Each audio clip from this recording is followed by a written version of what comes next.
Қайырлы кеш баршаларыңызға.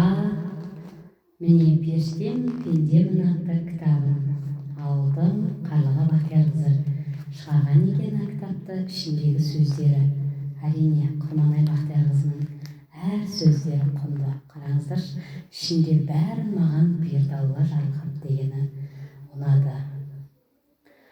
Бәрін маған берді Алла жарылқап, аяқ бастым сені менен адымдап, өмір берді өкіндірмей өтетін, балалықты сыйлапты ғой балғын шақ.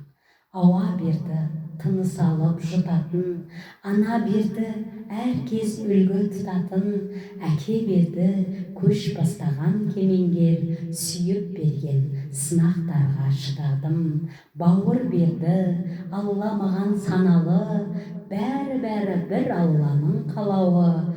Тәтті үнмен жыр арнатса халқыма, талант берді ерекшелеу ғаламы. Мүсін берді тәубә ет деп сүйкімді, қайғы бермей тыныш қылды ұйқымды. Беріпті ғой маған Алла тағы да риясыз шынайы қылып күлкімді.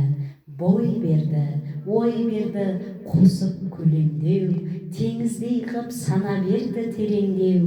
Мінез берді көркем етіп көктемдей, екі қолым армандарға жеткендей. Қараңызшы қандай керемет, әр сөзінің өзі мағыналы, мәнді. Рахмет сізге, Қарлыға Бақтиярқызы. Өмір жасыңыз ұзақ, деніңіз сау болсын. Осындай әпкеңіздің ақындық кітаптары шыға берсін.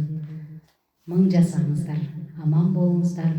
Әпкеңіздің жатқан жері жәннатта болсын. Әрине оқып, толқып та отырмын. Керемет, алсаңыздар өкінбейсіздер.